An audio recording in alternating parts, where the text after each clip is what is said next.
What's up, Michigan? Lorne Plant here as we get set to start another season of State Champs Michigan's Hangtime. Joining me all season long is TJ Kelley. How you, my friend? The season has begun. Hey, I'm in heaven. It's great to just be back, having fans, great games, great matchups to start off the first week. Yeah. Can't wait for more.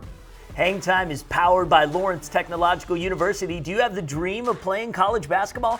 LTU has athletic and academic scholarships right now. Recruit yourself by going to LTUathletics.com, clicking on the Recruit Yourself link. Okay, packed show. We've got recaps of some of the recent games you can find on the State Champs Michigan's Facebook, Twitter, and Instagram pages. We'll also talk about some of the matchups taking place over the holidays. And each week, Mr. Kelley here is going to take on a topic we call TJs Takes. What are you talking about this week? We're going to talk about crowds. Their absence over the last year, I think it had a lot of impact on a lot of players. And you know, there's nothing better than being at the free throw line and those moments, and you've got that crowd that's backing you, saying, "Go ahead and do it." Absolutely. Every week, we will also have a companion audio podcast of Hangtime. Each week, we will interview a different boys basketball coach from around the state, sponsored by the Basketball Coaches Association of Michigan. And this week, we had a conversation with the winningest coach in Michigan high school history, Beaverton's Roy Johnston. We'll talk with Coach Johnston about his team and his reaction to being named the National High School Basketball Coaches Association's Wooden Legacy Award winner for the state of Michigan, and more. We'll also be breaking down TJ's first top 25 rankings, which you can find right now at statechampsnetwork.com. But don't dip away just yet. Let's begin with a recap of some early season games on the network. First game of the 2021-22 campaign as 8th-ranked Birmingham Brother Rice and 12th-ranked Grand Blanc seeking that opening W. The defending D1 state champ Grand Blanc's Trayvon Johnson dropped 27 as he led the Bobcats, but that point total not enough to tame Brother Rice. The junior Xavier Thomas leading the way with 27 of his own in the 86-68 win for Brother Rice. How about a doubleheader from the Horatio Williams Tip-Off Classic? And we start with 17th-ranked Detroit Catholic Central and 7th-ranked Detroit King. We were tied at 23 at the half, thanks to King big man senior Matt Coffey scoring 8 of his 16 in the first half. Shamrocks counter with a 7-point first two-quarter effort from senior guard Cam Mays. CC sophomore Chaz Lulis poured in all 13 of his points in the second half, but King football and hoop star senior Chauncey Willis Jr. closed the door. 10 of his 16 coming in the second stanza as King went on to win 52-45. The marquee matchup of the two-day Tip-Off Classic, a battle between a pair of state semifinalists from last season, and both with high hopes this year as number 3 Ferndale took on 4th-ranked Warren De La Salle. Up-tempo from the start with both teams filling it up. De La Salle's Caleb Reese tied for a team-high 17 for the Pilots, while Ferndale's Jason Drake scored 20 on the night. This game went into overtime, and the Eagles' Trey Lewis hit a clutch bucket to send the game into double overtime. The Loyola Chicago commit had 16. But in the end, 4 Pilots finished in double figures, including Tristan Nichols' 15, and the big man, Mike Sulaka, who had 17. Pilots win in double overtime, 76-69. Number 1, Orchard Lake St. Mary's faced off against Grosse Pointe South recently, and South was led by junior Anthony Bernard, who collected 25 points. Recent transfer, OLSM's Mr. Basketball candidate, possible Javon Hanna, led his team with 27. OLSM defeats the Blue Devils 72-48. Another private versus public matchup, 5th-ranked U of D Jesuit and Macomb, Dakota squaring off. Senior Cougar Tamias Williams led Dakota with 22 on the day, but it was not enough to tame the Cubs. The junior phenom Sonny Wilson matching the point total of Williams with 22. Freshman Cub Ryan Hatcher tacking on 14 in the 77-47 win over Dakota. We go to Ann Arbor for a rival crosstown matchup between Huron and Skyline. The Riverettes, taking advantage of home court, led at the half by 6, 25-19. Skyline inched their way back. Eagles, led by the senior James Harrison Jr. with 13 points, but the home Rats could not be stopped. Junior Adam Samaha led Huron with 14, followed by senior Percy Bates knocking in 13. Huron wins a close one, 48-42 the final. And we wrap it up with a non-conference matchup from Tuesday night as unranked River Rouge at home to battle Warren Fitzgerald. Josh Baker back coaching high school basketball at River Rouge after spending a few years on the coaching staff at the University of Alabama. Fitzgerald was led by the hot hand of senior Trey West. Game high 34 points. Spartans took a 7-point lead into the fourth, but the Panthers rallied. Senior Zion Cooper chipped in 18. Sophomore Kendall Bentley scored 12 in the final stanza. River Rouge just beats Fitz by a pair, 61-59. All right, we bring TJ Kelley into the conversation. Your thoughts on a few of those matchups? I love the close matchups. I love that coaches are stepping up their schedules and saying, hey, we can play this team, and everybody's going to make the playoffs, so why not? Right. But let's get to these matchups with Ferndale and Warren De La Salle. Talk about two teams that can easily win, or maybe not easily, but they can definitely make that run to the Breslin. Yeah. If they wind up holding a trophy at the end of the year, then more power to them. But I would not be surprised to see that game go into double overtime. I think that's what all the fans. We're there for. Juan Rickman, and then you've got John Jokai, who are two of the top young coaches in the state. Hopefully we'll see them battle in the future. But yeah, that was a great game for the Horatio Williams Tip-Off Classic at North Farmington. Let's move on to the Catholic League. You see Sonny Wilson, University of Detroit Jesuit. There were quite a few coaches there. You talk about Jawan Howard, the head coach at Michigan. Two assistants from Michigan State, and DJ Stevens and Mark Montgomery. Then you've got Greg Campy that's there from Oakland. Right. Todd Kowalczyk from Toledo. There was also Danny Peters, who was an assistant at Xavier, who was there. There was Eastern Michigan was there as well with Stan Heath.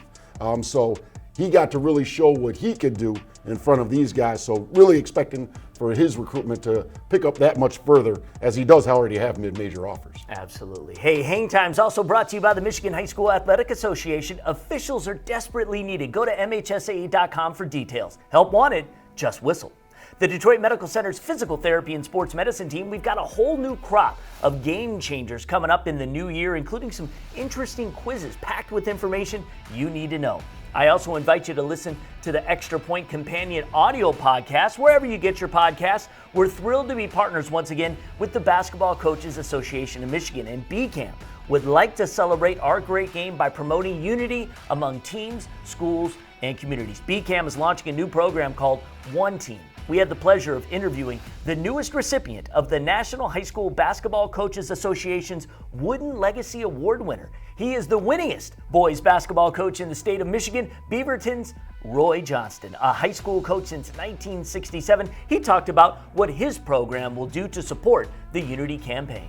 BCAM has introduced and officially launched the One Team campaign this season. It's an effort to promote unity among teams, schools, and communities. It's such an important endeavor, and I believe will be met with open arms around the state. What are some of the things that you've done already or will do, whether it's activities or games or both, to promote respect for teams and each other? Well, one thing that our Jack Pine Conference has done in the past, and we've the last 2 years have not done this, but in August, about the end of August, we have a banquet, and that's usually held in Clare at the Doherty. All the teams send all their coaches, and we have a little banquet, and we usually have a speaker come in from one of the colleges or whatever and talk, and you just get this, like the basketball coaches can all sit together and you just visit and reminisce somewhat, and the football coaches, they get together and talk about things. So we haven't done that in 2 years, but I'm hoping we get back to that next year. I mean, all the COVID stuff has really interfered the last couple years with what we're trying to do. The entire interview is available on the State Champs Michigan's Hangtime Companion podcast, and you can listen to it wherever you get your podcasts. We'll also have it as a standalone video on State Champs Michigan's Facebook, Twitter, and Instagram page, as well as the State Champs website, statechampsnetwork.com. For more than 25 years, the greatest honor a Michigan high school student athlete can earn, the Detroit Athletic Club Foundation's High School Athlete of the Year. You're one of the tops in your sport. Prioritize education and giving back, like Cassius Winston, Megan Bobian, Rakia Jackson, and Aiden Hutchinson did. 6 male and 6 female nominees earn $1,000 of scholarship money with $5,000 each to be awarded at an amazing red carpet gala in downtown Detroit in June.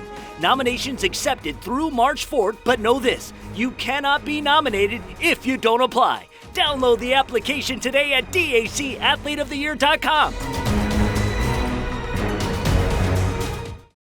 Time now for TJs Takes. As I spent time at the Horatio Williams Tip-Off Classic on Saturday with you, what an atmosphere. The fans are back. So appreciative to have the fans back. As somebody who has gone and seen closed scrimmages where you've just got one team playing against another team in preseason, that's how last year felt, where you could hear everything. I love hearing the squeaking of the shoes, but I don't necessarily like hearing referees and the coaches' conversations and stuff like that. It'll wind up turning into whispers a lot of the time, but you have all that energy and then whisper, it's kind of like an oxymoron. Right. Now when you've got the fans there, now that's when you get the energy. And with those crowds, we saw it, Grand Blanc versus Brother Rice. The Catholic League student sections are notorious for their creativity. Their exuberance. I want to see Moses from University of Detroit Jesuit splitting the crowd. Yeah. I want to see unison from Brother Rice and De La Salle and Cass Tech showing what they can do and backing their players and backing the guys that they're there to see. It's great to see fans as parents. Yeah. Not saying, you can only bring in 2 people. Now you can have whole families, brothers, sisters, grandmothers, grandfathers, cousins. Yeah. Everybody can come and see you play. Yeah. Even more important, the players to have the backing of their student sections. There's nothing better than just hearing the crowd behind you when you're winning, or just to hear the exuberance, like you say. Yeah. But all around the state, we've seen great crowds. Let's go to Rockford versus Grand Rapids Union. That was outstanding. If anybody watched any of the highlights from there, you talk about a half-court shot that ended the game, and then the entire crowd followed the team to their locker room. Yeah. That's what this is supposed to be, and then just to have some kind of normalcy is fantastic for the state of Michigan, and I can't wait for more. Those memories will last a lifetime, no doubt about it. Hey, the Christmas season is the season of giving, and high school hoops have lots to offer in terms of 2 great showcases starting Monday, December 27th. First, it's the Motor City Round Ball Classic, December 27th through the 30th, taking place at Ferndale High School. This is a packed 4-day schedule of goodness. Here are the matchups for Monday, December 27th, highlighted by last year's D1 regional finalists, U of D Jesuit, and the defending Division II state champs, Grand Rapids Catholic Central. On Tuesday, December 28th, great games including D2 state quarterfinalists from a year ago, Romulus Summit North Academy taking on D3 quarterfinalists, Detroit Loyola. Wednesday, December 29th, has Hamtramck, who lost a tough game to Detroit King in the district finals last March, and East Lansing, who got as far as the D1 quarters. And finally, on Thursday, December 30th, Detroit King and Saginaw will headline a great day of basketball. Now, during that same time, there is a 3-day fest happening at North Farmington High School with the Holiday Hoops Extravaganza. December 27th features North Farmington and Williamston, who got to the D2 Regional Finals last season. Tuesday, December 28th, Warren De La Salle, D1 state semifinalists and one of the top teams in the state, will take on Belleville Tigers, always tough and talented. And Wednesday, December 29th, some interesting games, including state finalists from Division I last season, Ann Arbor Huron, going up against West Bloomfield, who always boasts a bevy of athletes. There are other events happening at Cass Tech and Benton Harbor, but TJ, give me some of your thoughts on the annual holiday matchups that you're really excited about. Obviously, I'm excited about the Motor City Round Ball Classic. When it comes to scheduling, missed out last year. It was supposed to be our 26th consecutive year of having the round ball. So 2021 will be the 26th year of the round ball. A ton of games, too. A ton of games. We've got 6 games, so 24 altogether.